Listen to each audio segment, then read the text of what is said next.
and Dave Bishop.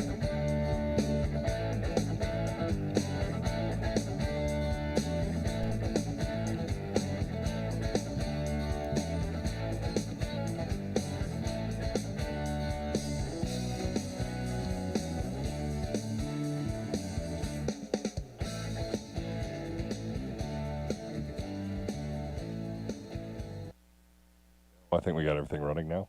How's it going, Mary? Oh, almost everything running. There. Okay. Now everything's running. Now everything's running. Yeah, I got to get the top off my coffee, and then we're going to be 100%. Oh, I forgot my coffee in the Keurig. Oh, no. Derek's not here, so I can't summon the Derek. Oh, my gosh. Well, will you make it to the break? I'll make it to the break. Okay. All right. Well, anyway, here we are. Is this Wednesday already? Yeah. Wow. Okay, so all of a sudden, I've been telling people, hey, it's Valentine's Day. And then my own self, do you think I've gotten out to get the things that I'm going to give for Valentine's Day? No, I have not. So do as I say, not as I do kind of thing. I got to work on that tonight, too. Yeah, I actually have 4 stops to make to get all the gift cards that I need. Ooh. So everybody's getting gift cards this year, all to their favorite places. Because kids love to go out and grab a burger, get a pizza, go out for half-price appetizers, that kind of stuff. They love to go and get specialty coffee drinks. So those are all the places that I'm going to be shopping. And, speaking of shopping, our marketplace, our bargain line, has all kinds of good stuff. Tons of stuff. Yeah, tons of stuff on there. So if you're looking for something, a little unique, yep, I would advise you to go and do some shopping there, and I think you'll find some nice things. I have some shopping to do right out here with Sharon when I'm off the air today. I had her put a couple of things on hold for me that I'll pick up today, and yeah, anyway, it's full-on Valentine's Day. A big shout out to Hillcrest last night. The boys had a great game. We were talking about how they kept trying to hit 100. Well, they did it last night. They did it last night with a 3-pointer that brought it right to 100 points. And while there was part of me and I know part of the team, I mean, it was very exciting, but you do feel a little sorry for the other team. Yeah. I mean, but at the same time, it's not like Hillcrest kept their starters in. It was basically their JV who wrapped up the game and scored that final 3 that brought it right to 100 points. And I think there have been about 4 games where we've been really close and just were never able to get there. But wasn't it fun to see the guys on the bench? They loved it. It was good. Everybody just came up and off the floor. As soon as they hit 90, and every time they hit a basket, everybody was looking at us closer and closer. I'm like, okay, they're at 90 with 2.5 to go. It's running time. And it was running time. Can they get it there? I know, and I thought it was going to be one of those other nights where we got so close, but that clutch 3 put us right to the 100 mark, and it was really fun to see the celebration.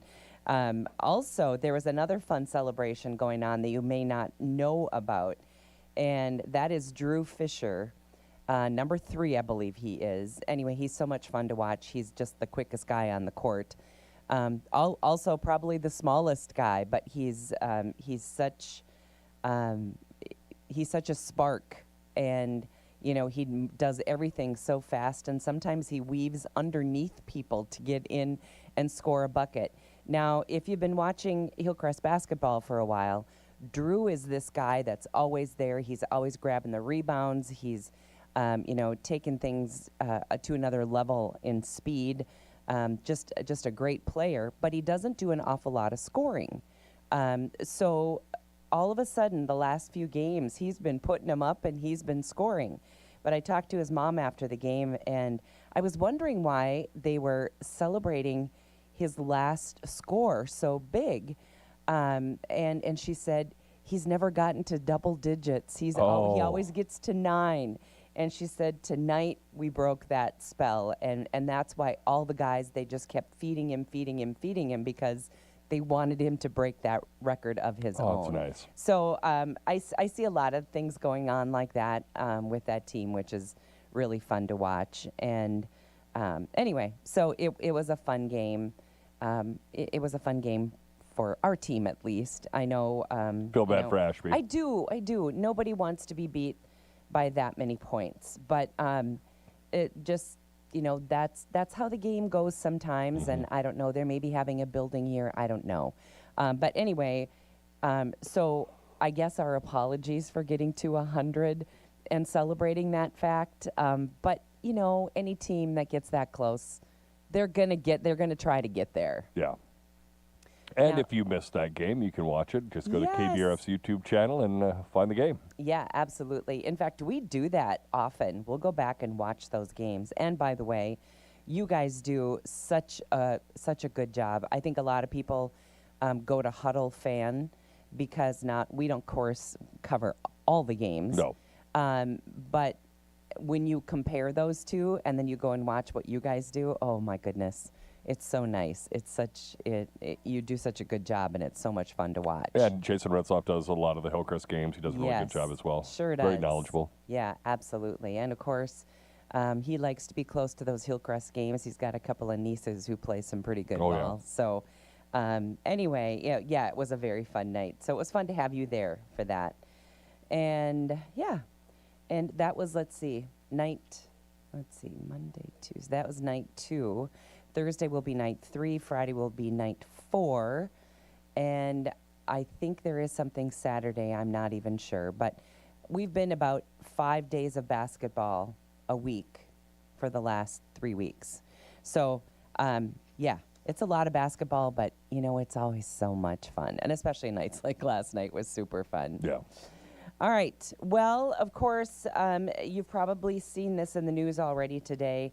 The FBI released some surveillance photos and 2 videos showing a potential suspect in the kidnapping of Nancy Guthrie, the 84-year-old mother of Today Show co-anchor Savannah Guthrie.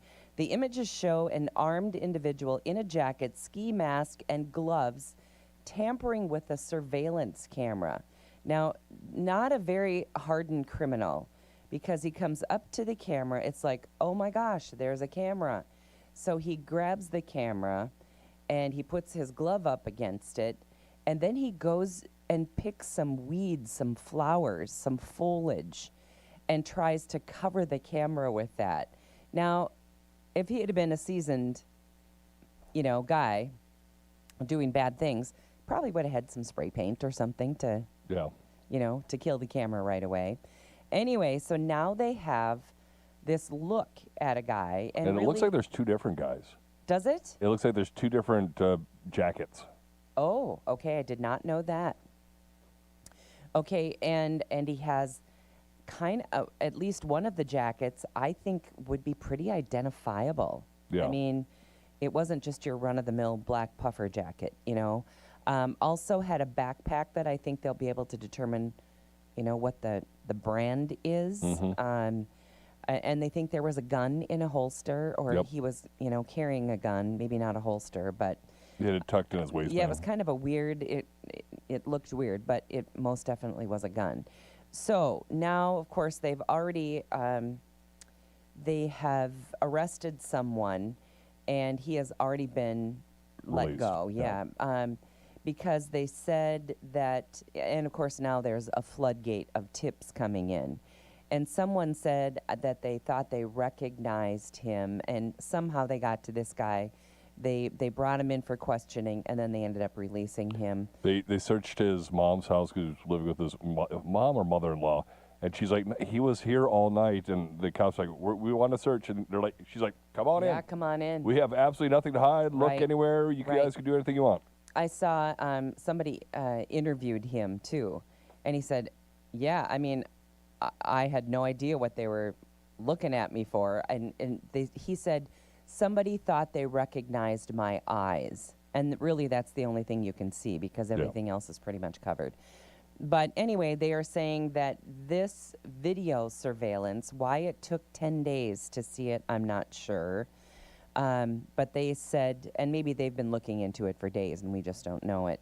But they said that this could be the difference maker, because obviously so many people are calling and saying, hey, check this out, check this out.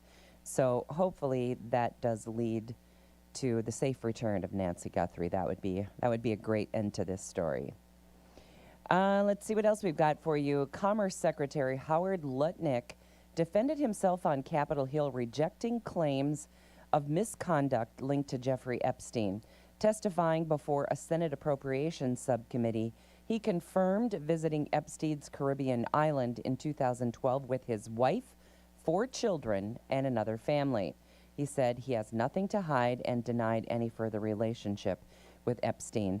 I don't know about you, but the things that I've been reading in the last couple of days are sort of suggesting, oh gosh, guess there really was nothing to see.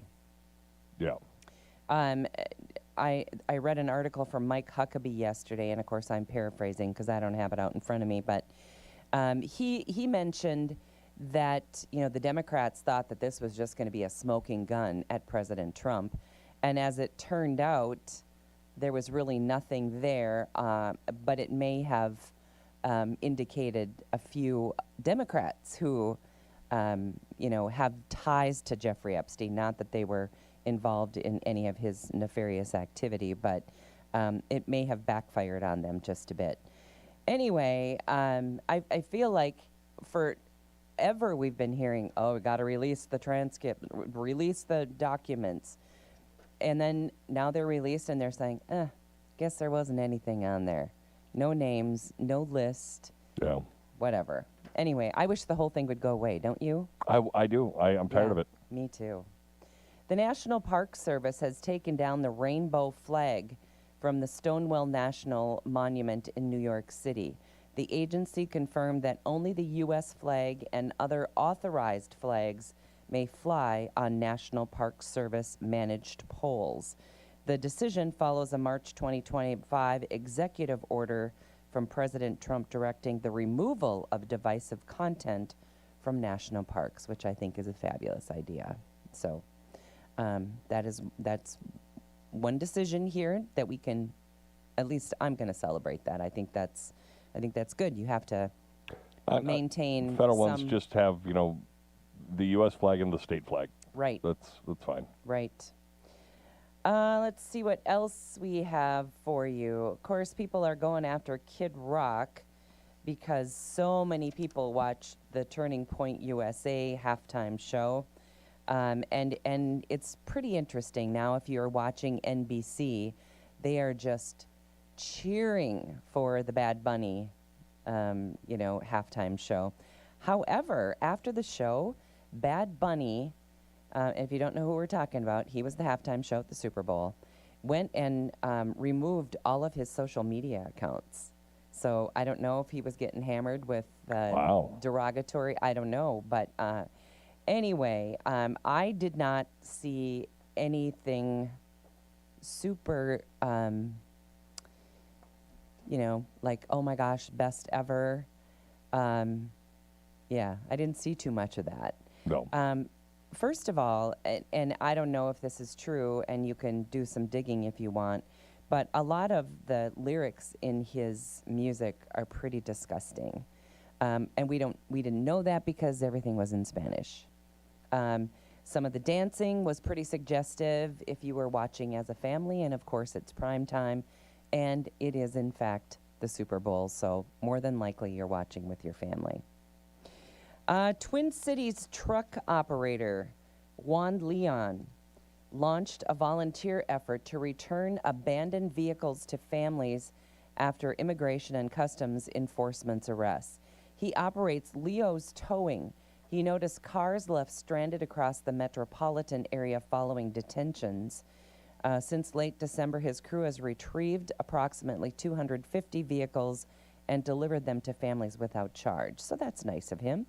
Seeing there was a need for someone to help out, help clear the streets and get people back to their vehicles. So we stepped up and started doing it.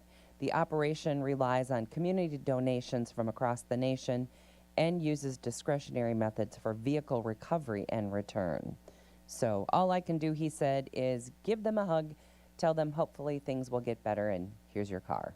So anyway, a nice idea for someone who's trying to do a couple of good things. Not taking a political stand. It's right, just help out. Here's your car. Yep, absolutely.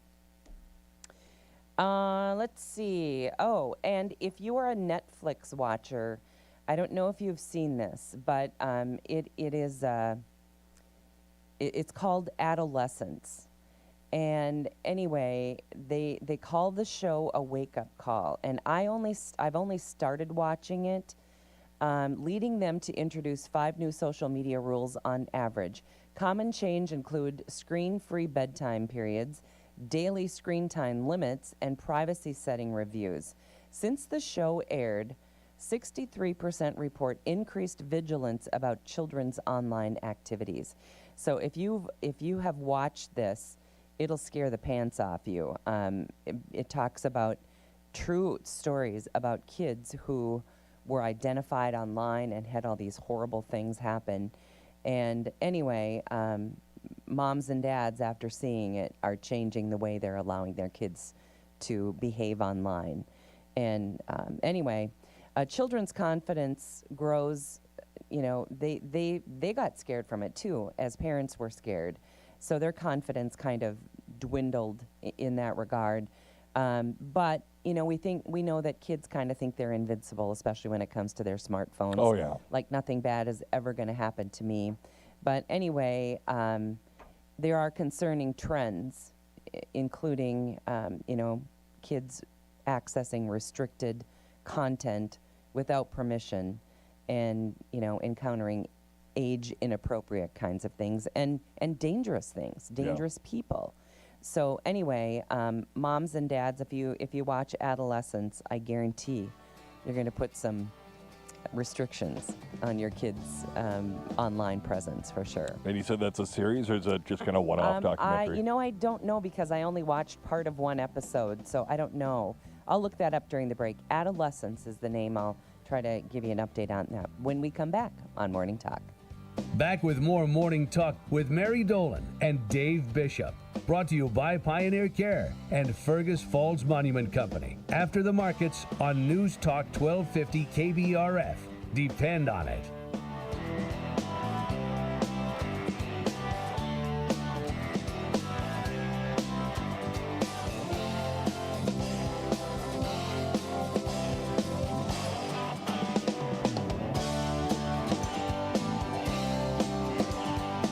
KBRFradio.com news. Get the news that matters delivered straight to your inbox. With KBRF Daily Headlines, you'll stay up to date on everything happening in your community. Sign up today and receive a roundup of the day's top stories all in one email. It's fast, convenient, and it's always free. From local updates to breaking news, KBRF brings you the headlines you need right at your fingertips. Visit KBRFradio.com and sign up for email news sent right to your inbox, delivered by Cooper's Office Supply. This is Craig Olson. Join me every Saturday morning at 8 for the Coaches Show, presented by the Viking Cafe on News Talk 1250 KBRF. Football, basketball, soccer, hockey, volleyball, swimming, cross country. I interview area coaches to discuss the season, recap the last game, and preview upcoming games. Catch the live show at 8 on Saturday morning on News Talk 1250 KBRF and the live stream and archived shows at KBRFradio.com. Just click on Sports Streaming. The Coaches Show, presented by the Viking Cafe. KBRF presents Where to Eat, the culinary adventure, sponsored by Dandelion and Burdock and Service Food in Fergus Falls. Hi, I'm Zach Daniels. And I'm Dave Bishop, your guide to the region's culinary treasures. Join us as we explore various restaurants, uncover delicious meals, and highlight each restaurant's signature dish. Experience diverse cuisine types, unique atmospheres, and must-try dishes. Check it out on KBRFradio.com and the Fergus Now app. New episodes air every first Friday of the month. Where to Eat, powered by Dandelion and Burdock and Service Food of Fergus Falls. I'm Derek Sidian with KBRFradio.com News. Join me every Friday at 5 on KBRFradio.com or on the Fergus Now app for the weekly news recap, where I recap this week's hottest local news and you catch up on what you might have missed. From local crime and business news to road construction and car accidents, the weekly news recap keeps you up to date on what you need to know.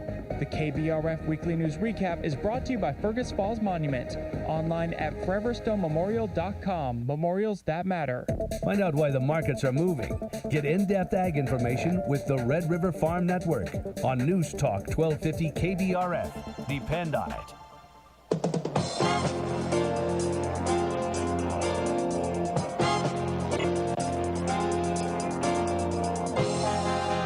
Good morning. I'm Jamie Dickerman with a market update on the Red River Farm Network. Grain markets trading lower across the board, being led downward by the soybeans. Country futures analyst Daryl Holliday says the China speculation continues with the soybeans. Well, yeah, it's not much. That's the problem. Not much. We still the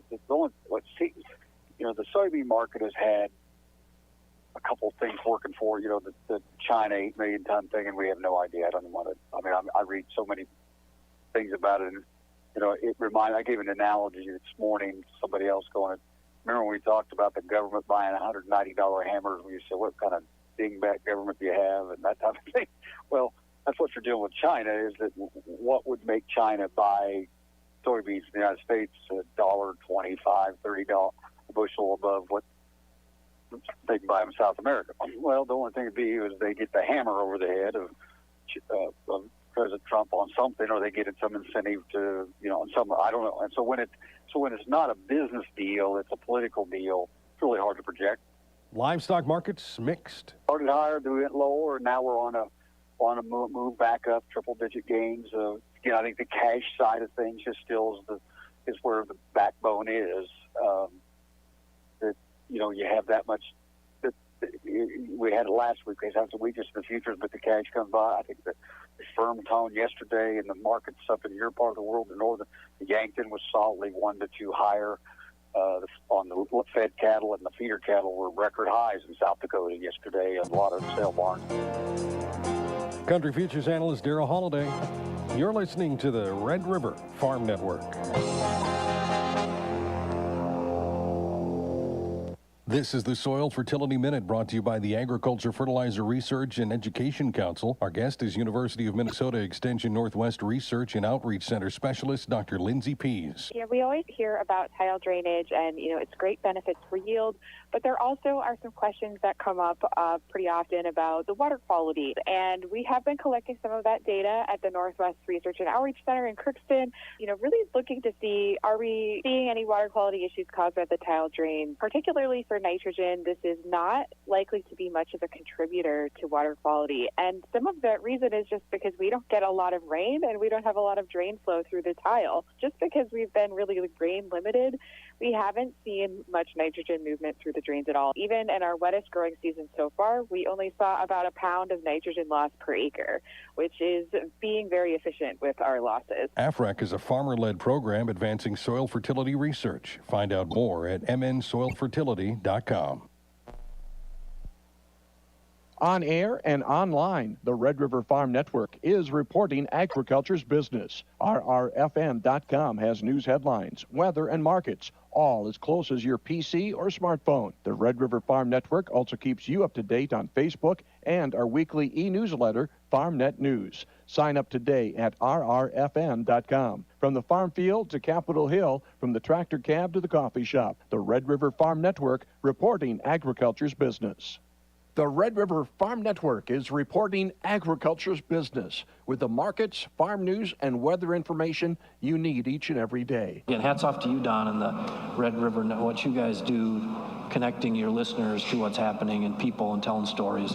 You guys are doing an awesome job at it, so thank you. That's Greg Peterson, better known as Machine Repeat. The Red River Farm Network can be heard from Worthington to War Road, from Bismarck to Bemidji, 23 radio stations, and online at rrfn.com.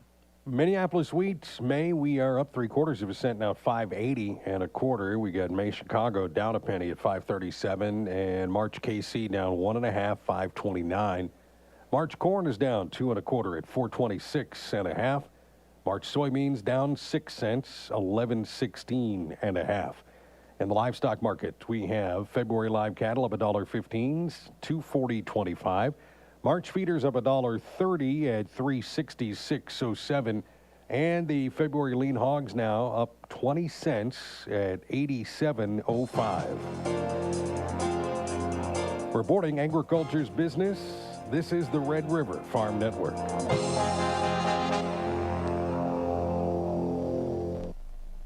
When your garage door stops working, life gets inconvenient fast. From broken rollers to full garage door makeovers, Easy Open Garage Doors does it all. Make it easy and give Easy Open Garage Door a call at 770-DOOR. What's the ox say?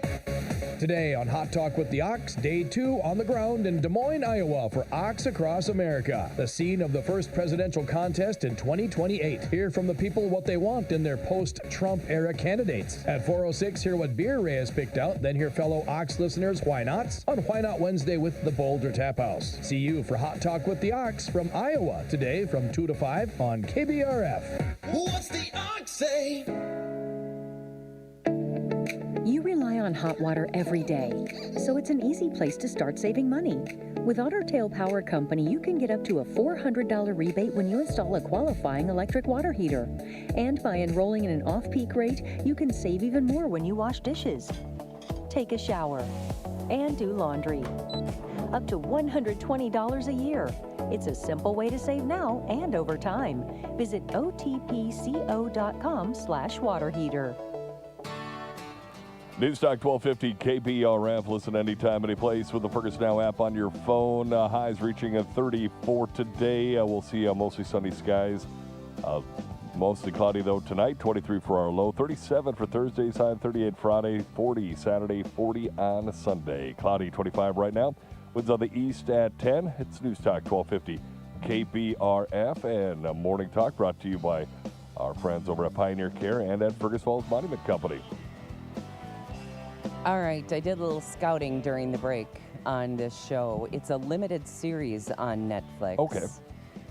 It's called Adolescence, and it wasn't the show I was thinking of. It was something a little different, but kind of on the same vein.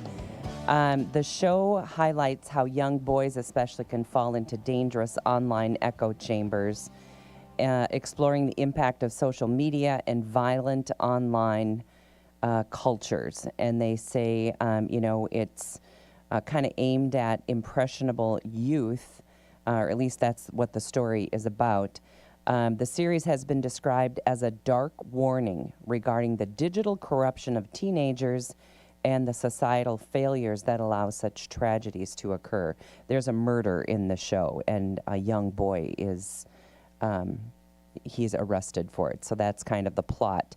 But anyway, it kind of highlights how impressionable these young boys can potentially be and fall into this kind of dark side of what is available to them online. So that's what, it wasn't exactly the one that I was thinking of, but kind of the same vein. So it's a wake-up call for parents, for sure.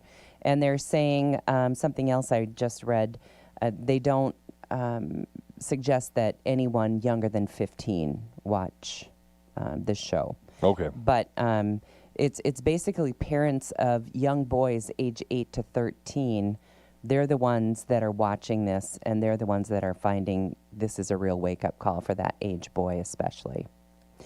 Okay, so on a happier note, on this date in 1960, this is kind of funny, Tonight Show host Jack Paar, way back when, he walked off the show. During the show, he was angry over being censored for a joke he used because it used the term water closet. For bathroom? He was being censored for using water closet. This is back in 1960. So evidently that was basically a curse word. Isn't that funny? Yeah. And just think of all the stuff we hear and see on TV now. It's just like there's no rules, no anything. But yeah, water closet. He said it, and he was censored for using that term in his joke, and he got mad and walked off the Tonight Show. Heck with it. Find that other guy, Johnny Carson. Just have him go and do it. Exactly. And, even when you look back at Johnny Carson, you watch old Tonight Show episodes. I love watching those. Oh, me too. And, that's when nighttime TV was really entertaining. Yeah. It wasn't political. It wasn't... It just was fun to watch. He didn't go after people. He didn't, take a side on anything. He just was a great interviewer, great entertainer, and yeah, the world misses shows like that, don't they? Yeah. Yeah. What would you guess tops the list of common household arguments between couples?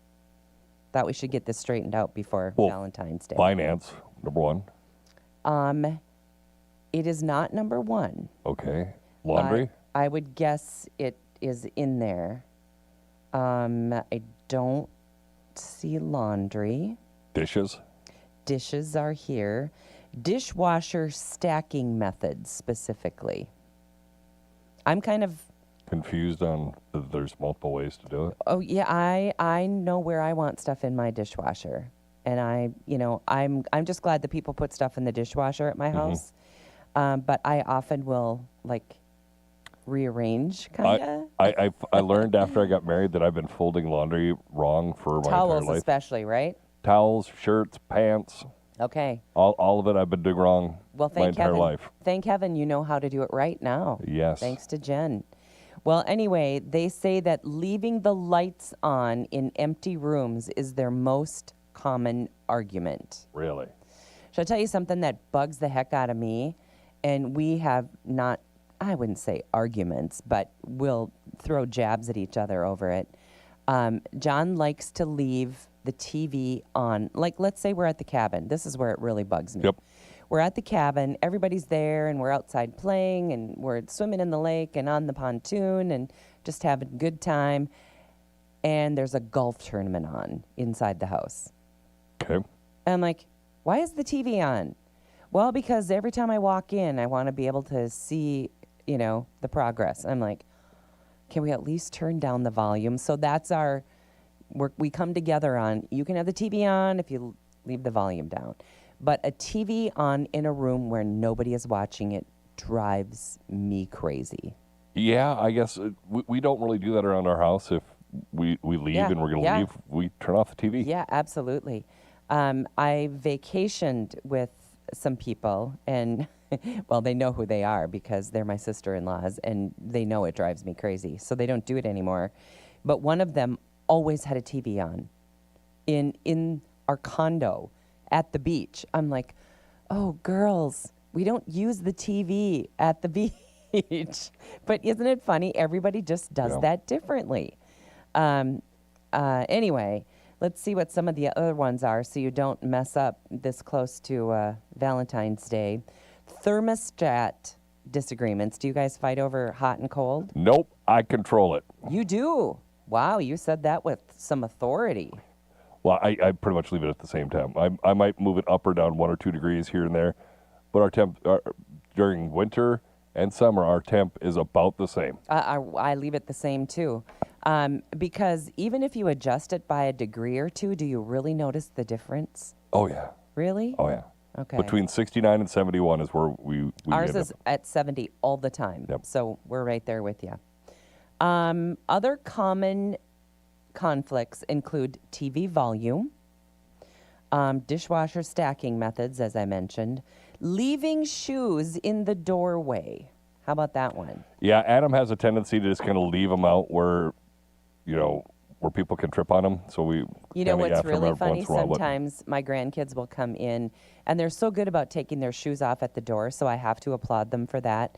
But they walk in, they turn around, shut the door, and take their shoes off. So now their shoes are right on the other side of the door. So when the next person comes in, bang, the door hits the shoes. Yeah. I haven't seen that in a while, but that used to be the thing. But again, I'm so glad that they are good about taking their shoes off that I can't really complain about that. But I think it's funny. I take my shoes off kind of in the middle of the house, which kind of drives Jen a little crazy. But I go to the table, sit down, and take my shoes off. Okay, so here's something else that's really funny, and this doesn't happen with the people that are in and out of my house every day. They use the rug like a rug's intended. Put your shoes on the rug. Yep. But I can't tell you how many times I've had company, and they will come in, they'll walk into the front door, and there is a rug, a runner, and they will walk in, take their shoes off, and set them off to the side on the wood floor.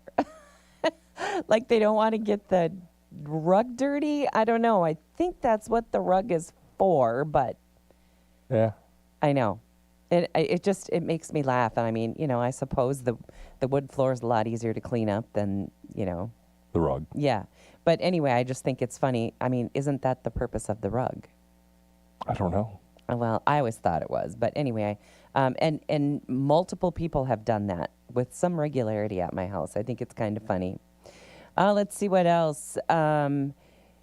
Women, about 30% of women claim that they have the final say over the thermostat setting. How about that? 41% of women prefer warmer temps than their partners. I would say it's maybe the opposite at our house. Let's see, I like it cold. Yeah, I don't mind, especially at night. Yeah. In fact, these last few nights when it's been so mild, I've actually cracked the window a little bit. I know, it feels really good. 32% secretly adjust the dial when their partner isn't looking. I don't ever do that. I say it's cold in here, I'm turning up the heat. Yeah. I mean, if you want to turn up the heat, you turn up the heat. We have had a little, not really even a disagreement, but conversation about how hot the hot tub should be. Oh. Okay, so our hot tub goes up to 105.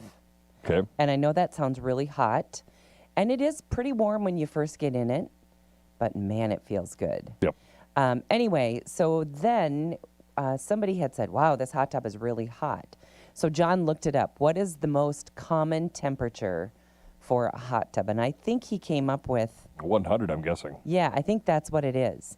So anyway, we decided, well, let's give it a try. Let's dial it down a little bit. Let's go to 102 and see what we think. And we both crawled in for 2 nights in a row and said, this is not hot enough. Because once you get in, and especially if it's freezing cold outside, that temp is going to fall while you're sitting there when you've got the top open. And pretty soon it was like, this isn't as hot as we'd like it. So we're back to 104 now. So sort of a compromise. Isn't it funny, the things that, but we thought, well, you know, it takes maybe less electricity to dial it down a few notches. Yeah. I don't know. Let's give it a try. But we did, and we didn't like it. So we're back at 104. Okay, this is kind of sad. Gen Z says they really hate dating apps, but they don't know other ways to meet people. The bar. No. Could you say church, or could you say, yeah. I mean, a basketball game, kids' events? Well, yeah, I mean, I'm not going to go to a basketball game and say, hey, lady, you look pretty cute with that popcorn. Just buy her popcorn. You don't have to say she looks cute with it. I don't know. I mean, there's lots of places you could go, aren't there? Besides a bar? I don't know. I guess I never picked up a girl in a bar either, so. Go to Facebook. It works. Did you meet Jen online? No, I knew her before. Oh, that's right, you did. Okay. I remember, and I don't even know how many years ago this was, but do you remember when people first started dating online? Yeah, it was taboo. scandalous. Not so scandalous, but we thought it was super dangerous. Remember that? Yeah, you're going to find a serial killer. I know. And, well, you might still. It's like the old adage, you know. Back in my day, you never got in cars with strangers, and you never talked to strangers online. Now we go online to talk to strangers to get in a car with strangers. Isn't that the truth? Yeah. Oh, my goodness. All right, so these Gen Zers say that they prefer in-person approaches over texts or social media invitations. Study found that a lot of them feel too embarrassed to approach someone directly. That's sad. But I think it's where we are in culture, you know? Anyway, this is a really sad stat. 1/3 of the people that they asked about this said that they believe that romance is dead. Those are the single people. That's a terrible story coming up to Valentine's Day. Sorry about that. Okay, so let's get on the happier side of things. They said that 40% of them said, we would love to be surprised by flowers. 35% prefer handwritten letters, and I fall into the 22% want chocolate. Or they go one step further, chocolate-covered strawberries, which sound pretty good too. Yeah. Jen's in the handwritten letter. Yeah, I think that's nice. It's very personal. Half believe that finding love is harder now than pre-digital times, and I couldn't agree more. Well, society is so different now than it was before. I mean, It sure is. Now you go into everything kind of cynical. And more than half of the people polled here said that they value small, thoughtful acts over grand gestures. Yep. So, and I think sometimes those small acts are more personal and well thought out and more genuine. Genuine, yeah, that's a great word for sure. Okay, Mackenzie Scott, who is the ex-wife of Amazon founder. Yep. She has distributed $7.1 billion to nonprofits and charitable organizations last year alone. Wow. That moved up from $2.6 billion donated in 2023. Wow. I mean, when you've got that much money, do you need an extra couple billion? I mean, if you could help people out. I guess you got to give it away if you've got that much. Anyway, she has given away $26 billion since 2019, nearly her entire divorce settlement. Wow. Can you imagine a divorce settlement of $26 billion? She maintains distance from recipients, often notifying them through intermediaries without advance warning, credits college experiences with her generosity, and also the fact that she got $26 billion. Anyway, college experience, she said, was her inspiration for her giving approach. She particularly remembers a local dentist who offered her free dental work when he saw her securing a broken tooth with denture glue in college. And he reached out and said, hey, can I help you with that? I'll do it for free. I know you're a college student. And she said, ever since then, I've decided I would like to give back. And boy, has she. $26 billion. Nice. Yeah. Let's see what else I have for you here. Today's trivia. Ready for a couple? Always. Okay. Oh, this is so easy. What was Tom Petty's backup band? Oh, the Heartbreakers. Yeah, okay. Tom Petty and the Heartbreakers. The typical octopus has how many hearts? Ooh. This will be a guess, huh? I am going to say 3. Right on the money. You're 2 for 2. Want to go for 2 more? Sure. Okay. These were ones we didn't get to yesterday. This is super easy, too. Pommes frites is the French term for what popular American side dish? Pommes frites is the apple of the earth, and that would be potatoes. French fries, yeah. Yep. What is a single strand of spaghetti called? I've never heard this. A single strand. Single strand of spaghetti is called a getty. No, spaghetto. Spaghetto. I've never heard that. Have you? No, because obviously I got it wrong. Something brand new. All right. Well, it's kind of fun to. I've got 2 jokes for you. Oh no, we got jokes. Okay, let's go jokes. What do you call a broken clock? Right, twice a day. A waste of time. Oh. How many apples grow on an apple tree?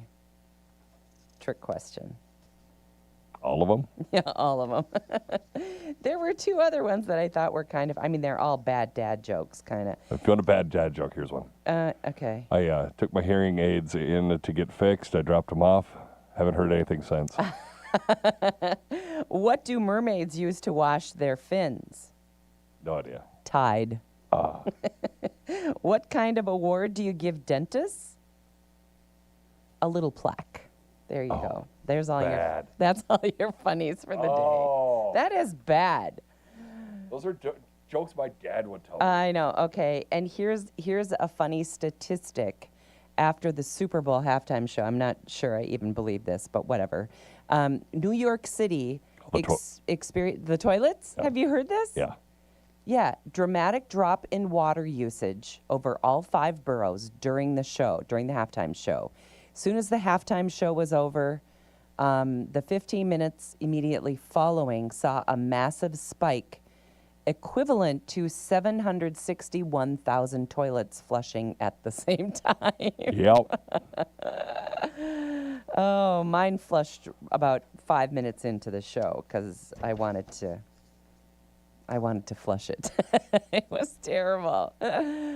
Oh, goodness. Yeah, I really didn't watch it. It was kind of on in the background. I was doing other stuff, and it's just I didn't care. Yeah, I mean, I'm not a big Bad Bunny fan. Yeah, well, no, me, I don't boy, understand me any neither. of it. Yeah, and there was just stuff that didn't belong in prime time, and maybe I'm being prudish. I remember walking past the TV, and I'm like, "Is that Ricky Martin?" And it's like, it was Ricky Martin. And then I'm like, well, he's not singing Livin' La Vida Loca, so. No, I know. I'm just like, okay, but well, boy, he's moved on. got a voice. I mean, of course, it was all in Spanish, so we didn't understand it, but man, he can sing. But he sure looked different, didn't he? And Lady Gaga. I thought, that sounds like Lady Gaga, but it didn't look like her. Well, I mean, so. Ricky Martin, I mean, we haven't really heard of him in like For a 20 years. So. Yeah, a long time. So I suppose in 20 years he ages like the rest of us? I don't know. No, celebrities never age. Oh, of course not. They just have more work done, right? Yes. All right. Get them to the shop. Yeah. That is going to wrap up a Wednesday. So thanks, everybody, for joining us. Good to have you along. Our show today and every day brought to us by Pioneer Care and by Fergus Monument Company. Have a great day.